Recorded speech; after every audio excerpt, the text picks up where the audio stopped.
Welcome to the Divine Feminine Leaders podcast. I'm your host, Celeste Hartwell, and we are a feminine view of entrepreneurship for women, by women. Unofficially, we interview women who are making a shit ton of money and breaking all the rules. Thank you so much for joining us, and let's get into it.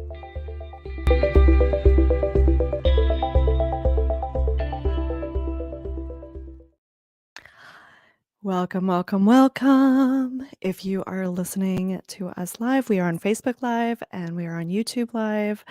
And if you're watching me on the video, you know I'm pretty cozy today. I'm pretty comfy. I'm not super fancy.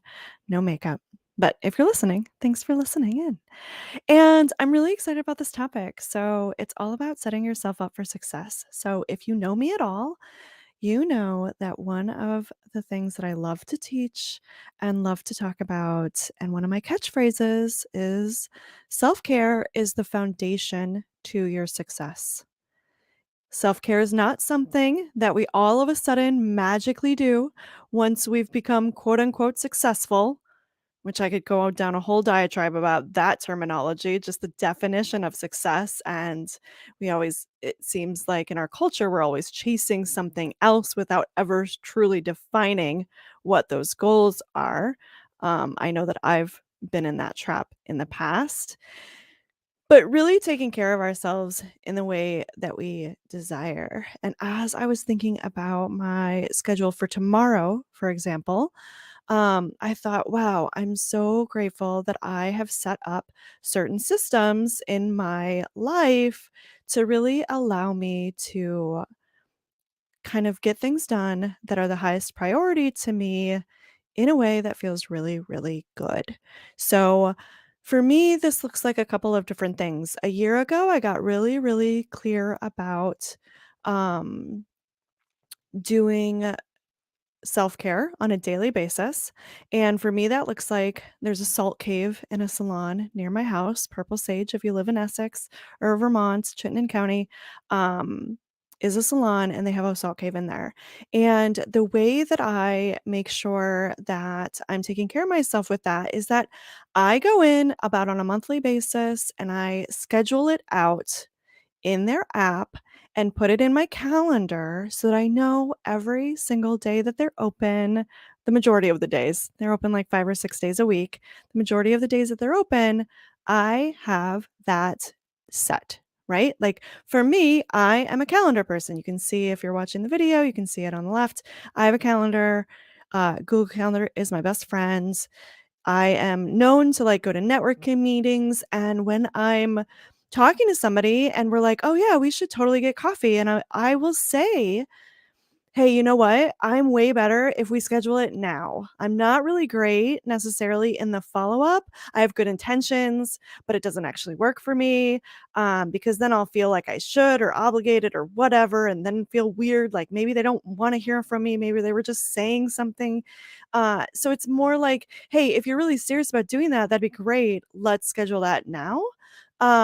And most of the time people are like really receptive. They're like, "Oh my God, yes, that works best for me. Thank you. Thank you so much for saying that, because I actually work better that way as well." Right. But it's like learning these little ways of how we work best. Right.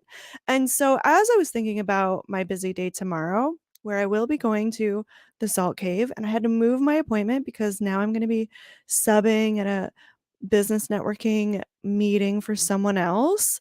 And so that was kind of run up against that Salt Cave appointment for me, which for me is like, not only are you getting the positive ions from the salt or the negative, whatever, the health benefits of the Salt Cave, but it's also very meditative for me. And it's as much as like, if you know anything about me, you know, I love silence. I love meditation. I love like taking days off the grid and like just being in my own space.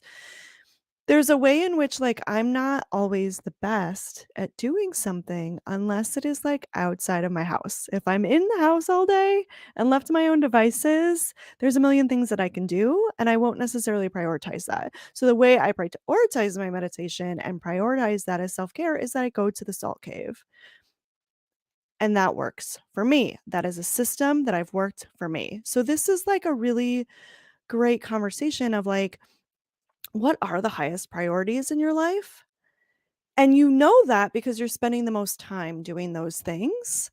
And are those the things that you want to have as priorities in your life? And again, like there's zero judgment here. I hope that you feel that. From me, like there's zero judgment. The only judgment, maybe you putting judgment on what you're doing and you don't want it if you don't desire that to be a priority.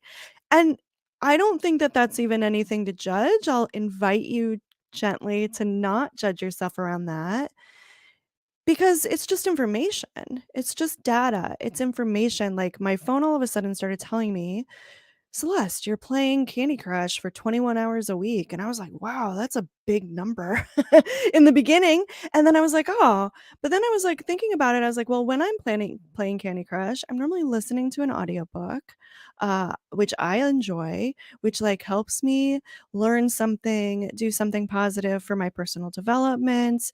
And that feels good to me, right? So there's ways in which of like reframing what we're thinking about, what we're doing that can help us like realize what our priorities are.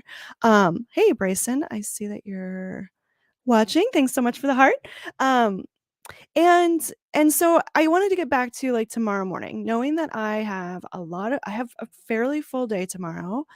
Um, one of the things that I've done, one of the systems that I've put in place to set myself up for success, take this if you desire. I take a lot of supplements. Um, yeah, multitasking. I mean, there's a lot of things going on.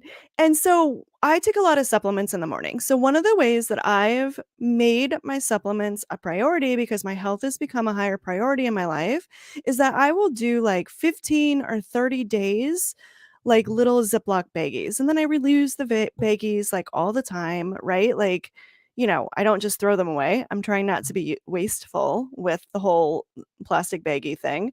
We live in Vermont. I live in Vermont. We're very conscious about that type of stuff. And and so, but it helps me to like if I'm traveling, I know how many days I need to take. It's all set up. Or tomorrow I'm going to have a busy day. I'm just going to take a bag of supplements. I'm going to take them really quickly and then I'm going to be good. Right. And I've done the same thing with protein shakes. So I put protein shakes in like a plastic baggie if I am traveling, or if I'm at home, I put them in little plastic containers like 7 days, at a time. So again, I've made this a system that is like easy for me to do it while if I'm on the go, if I'm running out, if I'm not a fucking morning person. Like, let's be really honest. I'm not a morning person. So, like, setting up systems for the morning for me, especially, has been really, really helpful. And again, like, the salt cave is really great because normally I go there at 10 o'clock in the morning and I'm able to kind of relax in the morning, do my little Candy Crush and audiobook and whatever I'm learning in the morning, really like gentle mornings. I kind of call them like my mornings. It's like my personal time. And really setting up, then I get up, I get showered, I get ready, I go to the salt cave, and then I come back and I start my day. Now that won't you're not a morning person either, Bryson. I love that. Thank you for sharing. I think like it's really overrated to be like, I get up at 5 a.m. And I tried to do that for a while. I mean, if it works for you, oh my god, have at it. Like, enjoy that. I personally really love beauty sleep. So, I really love to be in this bed. The bed is, like, my favorite place. It's my comfort zone. Um, yeah, and so on weekends, I don't get out of bed. Well, I do eventually. Eventually I get hungry, I need food, I, wanna see people, whatever, but I really do relax, and so my bed is my favorite place. But yeah, so I just wanted to come on and talk a little bit about this. Like, I think that it's really, it is important to like get really clear about what our priorities are.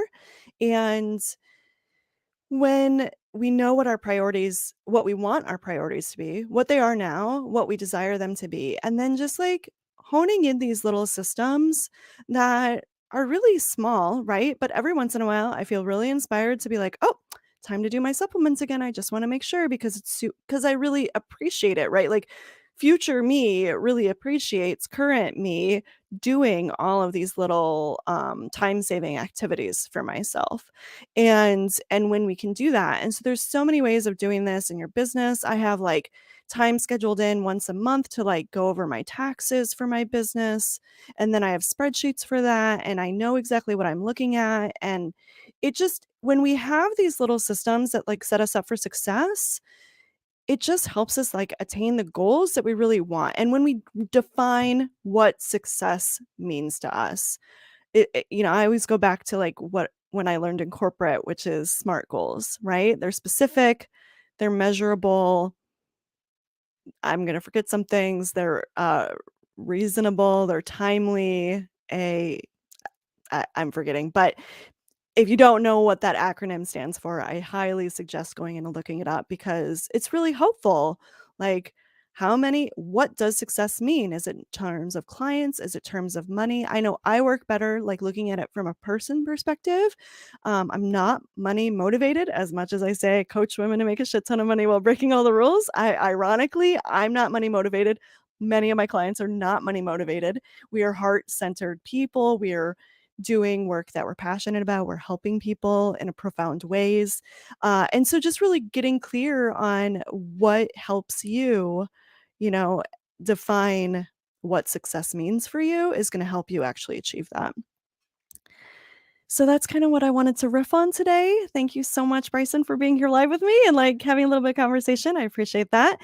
And if you have any questions, please reach out to me. I can always be found at divinefeminineleaders.com or celestehartwell.com. And I look forward to seeing you on the next episode.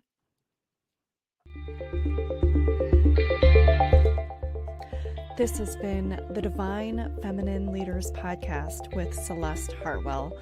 Thank you so much for joining us today. There are hundreds of thousands of podcasts out there, and you have chosen to spend your time with us. That is not lost on us, and we are deeply appreciative. If you want to find us online, find all the links and the free giveaways that were mentioned in the show, please join us at celestehartwell.com. That is CelesteHartwell. And you can link to this episode as well as any other episode there. If you enjoyed this episode and the content that we shared, I invite you to subscribe so that you get notifications every time a new episode is released. Or share it with a friend. If you know another female entrepreneur who could benefit from this information, we would love for you to share the love. Thank you so much for listening, and we will see you on the next episode.